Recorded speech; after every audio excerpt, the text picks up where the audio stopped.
بیوی کا شوہر کو ہم بستری سے روکنا۔ حدیث میں ہے کہ جو بیوی اپنے شوہر کو ہم بستری کرنے سے انکار کرے اس پر رات بھر لعنت برستی ہے۔ اس حدیث کی وضاحت فرما دیں۔ نیز اگر شوہر، یہ تھوڑا حیا کے خلاف مسئلہ ہے، شوہر کوئی ایسا طریقہ استعمال کرتا ہے نا ہم بستری کا جس سے اولاد نہیں ہوتی، تو کیا بیوی کو اسے منع کرنا چاہیے یا نہیں کرنا چاہیے؟ دیکھیں حدیث میں آتا ہے کہ کوئی عورت، کوئی شوہر اپنی بیوی کو رات کو اپنے بستر کی طرف بلائے، یہ کنایہ یعنی ہم بستری کرنا چاہتا ہو، عورت منع کر دے، فرشتے اس پہ ساری رات لعنت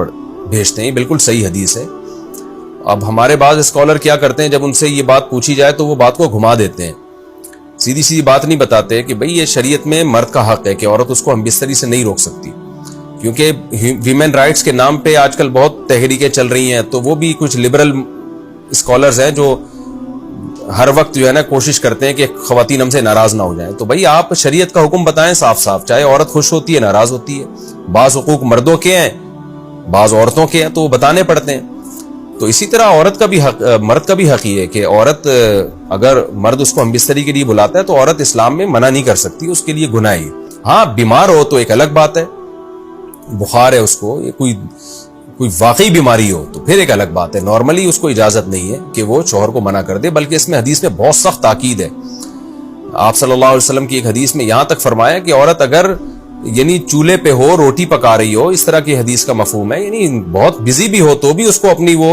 اپنے کام کو چھوڑ کر شوہر کی خواہش کو پورا کرنا پڑے گا۔ اور یہ نیچر کے بھی مطابق ہے، کیونکہ مرد میں جب یہ سیکس کی خواہش پیدا ہوتی ہے اور اس کو کچلا جائے تو مرد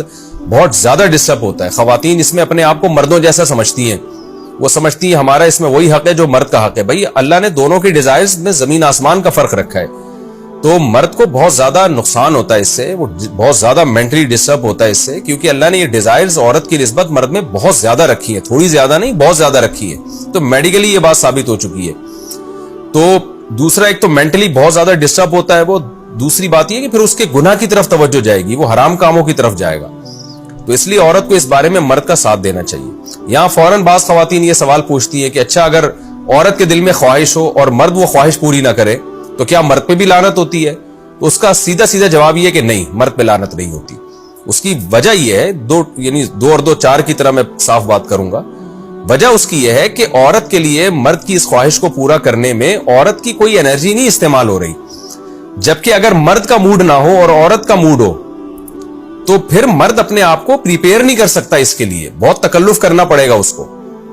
اخلاقی طور پر تو ٹھیک ہے، مرد کو یہی حکم دیا جائے گا کہ زوجہ کی خواہش کو پورا کرے، لیکن اس پر شریعت نے لازم نہیں کیا ہے، کیونکہ ایک چیز مرد کے اختیار میں نہیں ہے تو